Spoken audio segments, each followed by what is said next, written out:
ఒక్కసారి కొమ్మూరి గోల్డ్ కి కాల్ చేయండి. తాకట్లో ఉన్న మీ బంగారాన్ని విడిపించి మార్కెట్ ప్రైస్ కి వాళ్ళు కొనుక్కుని మిగతా డబ్బులు మీకు ఇచ్చేస్తారు. నమస్తే, వెల్కమ్ టు మనం టీవీ. జీడిమెట్లలో అంజలి అనే మహిళని చాలా దారుణంగా, అత్యంత కిరాతకంగా కన్న కూతురే బాయ్ ఫ్రెండ్తో కలిసి దారుణంగా చంపేసినటువంటి ఘటన ఎంతటి సంచలనం సృష్టించిందో మనకు తెలుసు. ఇప్పుడు ఆ కూతురు తేజస్విని పోలీసులు విచారిస్తుంటే షాకింగ్ విషయాలు బయటకు వస్తూ ఉన్నాయి. ఆమె ఏం చెప్తూ ఉందంటే, అసలు నా తల్లి అసలు నాకు తల్లే కాదు, చిన్నప్పటి నుంచి చాలా వేధింపులకు గురి చేసింది, నన్ను బాగా టార్చర్ పెట్టింది. నేను ఆమె మొదటి భర్త కూతురు.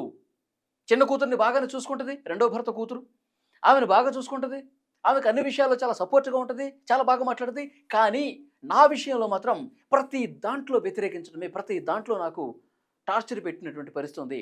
చిన్నప్పుడు కొన్ని రోజులు నేను మా నాన్నమ్మ దగ్గర పెరిగాను. ఆ తర్వాత నన్ను బలవంతంగా నాకు ఇష్టం లేకపోయినా తీసుకొచ్చింది, ఇక్కడ హైదరాబాద్లో చదివిస్తూ ఉంది. నేను చాలా సందర్భాల్లో మా అమ్మతో విభేదించాను, నేను వెళ్ళిపోయాను 2-3 సార్లు. మళ్ళీ కూడా తీసుకొచ్చి నువ్వు నా దగ్గరే ఉండాలి, నువ్వు పిచ్చి పిచ్చి వేషాలు వేయొద్దు, ఇక్కడే నా దగ్గరే ఉండి చదువుకోవాలని చెప్పి అంటది. తర్వాత నేను ఒక వ్యక్తిని ఇష్టపడితే, ఒక అబ్బాయిని ఇష్టపడితే, ఆ అబ్బాయిని నువ్వు ఎట్లా ఇష్టపడతావు, ఏవి కరెక్ట్ కాదు, నీ లైఫ్ నువ్వు పాడు చేసుకుంటున్నావు, నా లైఫ్ ఏంటో నాకు తెలుసు, నా ఇష్టం వచ్చినట్టుగా నేనుంటా, నాకు చెప్పడానికి నువ్వెవరు, నాకు ఇష్టమైన ప్రతిదీ నాకు కాకుండా చేసింది నా తల్లి, ఆఖరికి నేను ప్రేమించినట్టుతో వెళ్ళిపోయినా సరే పోలీసులు కంప్లైంట్ ఇచ్చి మళ్ళీ ఇంటికి రప్పించుకుంది, ఇలాంటి మెంటల్ టార్చర్ నేను అనుభవించాను అని పోలీసులకు చెప్తోంది. నాకు అవసరమైనవి, నాకు కావాల్సుకున్నవి, నేను కోరుకున్నవి నాకు దక్కనప్పుడు ఆ దక్కడానికి ప్రతిబంధకంగా, అడ్డంగా నా తల్లే ఉన్నది అంజలి. కాబట్టి నేను నా శివతో ప్రశాంతంగా బతకాలనుకుంటున్నాను, ఈ మెంటల్ టార్చర్ ఇంక నేను అనుభవించదలుచుకోలేదు, కాబట్టి నా తల్లిని నేను చంపదలుచుకున్నాను. అందుకే శివని పిలిచాను. చాలా దారుణంగా వెనక నుంచి వచ్చి తలకి ముసుగేసి సుత్తితో, కత్తితో పొడిచి పొడిచి గొంతు కోసి సుత్తితో బలంగా కొట్టి కొట్టి నేనే చంపించేశాను అని ఆమె చెప్తూ ఉంటే పోలీసులు షాక్ అయిపోతున్నారు. అరే, 15-16 సంవత్సరాల ఒక మైనర్ బాలిక ఇలాంటి మైండ్ సెట్తో ఉందా, ఇలాంటి క్రిమినల్ బ్రెయిన్తో ఉందా, ఇలాంటి దారుణమైనటువంటి మనస్తత్వంతో ఉందా, ఇలాంటి ఆలోచనలతో ఉందా? మనం ఇప్పుడు ఆ వయసులో ఉన్నటువంటి ఆడపిల్లలు ఎంత సున్నితంగా ఉంటారు. రోడ్డు మీద ఒకవైపు నడుచుకుంటూ వెళ్తుంటే, ఒంటరిగా వెళ్తుంటే ఏమవుతుందో అని చెప్పి ఒక భయంతో వెళ్తూ ఉంటారు.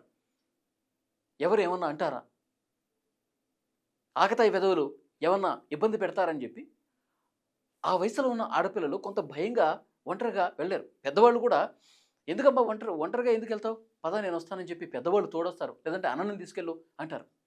అలాంటి ఒక ఒక చిన్న ఇన్సెక్యూర్ ఫీల్తో, ఒక భయంతో ఉంటారు మైనర్లు, ఆ వయసులో ఉన్న పిల్లలు. రోడ్డు మీద 2-3 కుక్కలు ఏమన్నా అరుస్తూ ఉన్నా, లేదంటే రోడ్డు పక్కన కుక్కలు ఏమన్నా కనిపించినా సరే మనల్ని ఏమన్నా అంటాయో అని చెప్పి కొంత భయపడుతూ వెళ్తారు ఆడపిల్లలు ఆ వయసులో ఉన్నటువంటి. కానీ ఆ వయసులో ఉన్న ఒక మైనర్ ఆడపిల్ల ఇంత దారుణంగా ఒక మనిషి పక్కన పెట్టండి, కన్న తల్లిని 15-16 సంవత్సరాలుగా 9 మాసాలు మోసి కన్ని పెంచి ప్రేమగా చూసుకున్నటువంటి ఆ తల్లిని, ఆ తల్లి పట్ల ఇంత ద్వేషాన్ని పెంచుకుందా, ఇంత కోపాన్ని పెంచుకుందా? అందరూ కూడా ఈ ఈ విచారణ చేస్తున్నప్పుడు పోలీసులు ఆమె చెప్పేటటువంటి విషయాలను చూసి ఆమె తన తల్లి పట్ల పెంచుకున్న కోపాన్ని గురించి చాలా ధైర్యంగా, ఎస్ నేనే చంపేశాను, నాకు అడ్డొస్తుంది ప్రతి విషయంలో, చెల్లెల్ని బాగా చూసుకుంటుంది, నన్ను చూసుకోదు, ఎడ్డమంటే తెడ్డమంటుంది ప్రతి విషయంలో కూడా, అందుకే చంపించేశాను అని ఈ విషయాలన్నీ చెప్తా ఉంటే ఇది విన్నటువంటి పోలీసులు కూడా మైండ్ బంద్ చేయలేదు. ఆ వయసులో ఒక మైనర్ ఆడపిల్ల ఇంత దారుణంగా కన్న తల్లినే చంపేస్తుందని చెప్పి ఎక్స్పెక్ట్ చేయాల. ఆమె తల్లి పట్ల అంత దారుణమైనటువంటి ద్వేషాన్ని పెంచుకుంది. పాపం ఈ తల్లి 2 భర్తలు, మొదటి భర్త లేడు, రెండో భర్త కూడా ఆరోగ్య కారణాలతో చనిపోయినట్టుగా తెలుస్తోంది.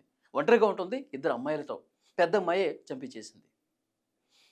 ఇక్కడ చూడొచ్చు మనం, శివ, ఇతను డీజే శివ అంట, ఇన్స్టాగ్రామ్లో పరిచయం.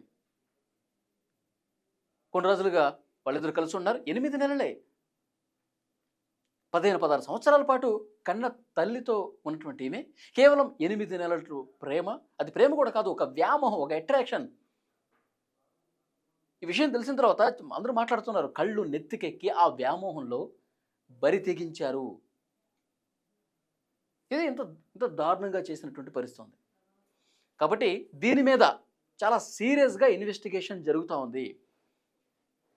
ఇక్కడ మనకు కనిపిస్తుంది చూడండి, వాళ్ళ చిన్న పాప అంజలి, చిన్న పాప ఎవరైతే ఆమె హత్య చేసిందో ఆమె చెల్లెలు, చిన్న కూతురేమి 8వ తరగతి చదువుతుంది. కన్నీళ్లు పెట్టుకుంటుంది. వీళ్ళు ఇంత దుర్మార్గంగా ప్రవర్తించారు, మా అమ్మ నాకు కావాలి, మా అమ్మని చంపేశారు వీళ్ళు, మా అమ్మ కొన ఊపిరితో కొట్టుమిట్టాడుతుంటే మళ్ళీ ఆ శివని పిలిచి అమ్మ కాళ్ళు చేతులు కదులుతున్నాయి, ఇంకా బతికే ఉంది, మళ్ళీ వచ్చి గట్టిగా కొట్టి కొట్టి కొట్టి చంపే. నేను విన్నాను ఇది ఇంత దారుణంగా మా అక్క ప్రవర్తిస్తుందని చెప్పి నేను ఎక్స్పెక్ట్ చేయాల. ఎప్పుడు గొడవ పడుతూ ఉంటుంది, కానీ చంపేంత వరకు వస్తుందని చెప్పి అనుకోలేదు. మా అమ్మ నాకు కావాలి, అక్కని ఉరి తీయాలి, ఆ శివగాడిని ఉరి తీయాలి, వాడికి సహకరించడాన్ని ముగ్గురిని జైల్లో అన్న జీవితాంతం పెట్టాలి, లేదంటే ఉరి తీయాలని చెప్పి ఈ చిన్న పాప మాట్లాడుతూ ఉంది. 8వ తరగతి చదువుతుంది ఈ పాప. మా అమ్మ నాకు కావాలి సార్, పోలీసులను వేడుకుంటుంది, కన్నీళ్ళు పెట్టేస్తుంది. ఈమె మాటలు వింటే కన్నీళ్ళు వస్తున్నాయి లిటరల్గా. చాలా అంటే చాలా మనసు తరుక్కుపోయే ఘటనలు. సో పోలీసులు సీరియస్గా ఇన్వెస్టిగేట్ చేస్తూ ఉన్నారు. ఇంకా ఈ కేసుకు సంబంధించి, ఈ వ్యవహారాలకు సంబంధించి ప్రేమ మత్తులో మునిగిపోయి, ప్రేమ అంటానికి లేదండి, పూర్తిగా సోషల్ మీడియా ప్రభావం, వాడు గట్టిగా రీల్స్ చేసి 4-5 ఎఫెక్ట్లు వేసి బైకులను అటు ఇటు తిప్పి చూస్తే వరుసగా ఫ్లాట్ అయిపోయి చాటింగులు చేసుకొని ఇదే ప్రేమ అని చెప్పి అనుకుని పూర్తిగా చదువుని గాలికి వదిలేస్తున్నారు, కెరీర్ని గాలికి వదిలేస్తున్నారు. మనం లైఫ్లో ఎట్లా బతకాలి ఇవన్నీ తల్లిదండ్రులు చెప్తారు. ఇది కరెక్ట్ కాదమ్మా, నువ్వు ప్రేమ ప్రేమ అనుకుంటూ వాడి చుట్టూ తిరిగి నీ జీవితాన్ని నాశనం చేసుకోవద్దని చెప్పి ఒకసారి పోలీసులకు కంప్లైంట్ ఇస్తే ఇంటికి తీసుకొచ్చారు. ఒకసారి వెళ్ళిపోయింది, మళ్ళీ వెనక్కి తీసుకొచ్చారు. ఇలా చేసినందుకు కన్న తల్లిని చంపించేసింది. ఇది ఒక్కటే కాదండి, మనం రోజు చూస్తూ ఉన్నాం, పెళ్ళైన కొద్ది రోజులకే భర్తల్ని అమ్మాయిలు చంపేస్తున్నారు. ప్రియుడి మోజులో పడి కామంతో కళ్ళు మూసుకుపోయి వ్యామోహంతో చంపేస్తున్నట్టు ఘటనలు మనం చూసాం. సో ఇక్కడ కూడా అలాంటి పరిస్థితి ఉంది. తల్లి అంజలి చాలా దారుణంగా హత్య గావింపబడింది. సో చూద్దాం నెక్స్ట్ ఇంకా ఇన్వెస్టిగేషన్లో ఎలాంటి విషయాలు బయటకు వస్తాయి, ఆ ముగ్గురు పరిస్థితి ఏంటి, అస్సలు బయటకు రావద్దు వాళ్ళు అని చెప్పి కోరుతూ ఉన్నారు. పెద్ద ఎత్తున డిమాండ్ కూడా చేస్తూ ఉన్నారు. చూద్దాం ఏం జరుగుతుంది.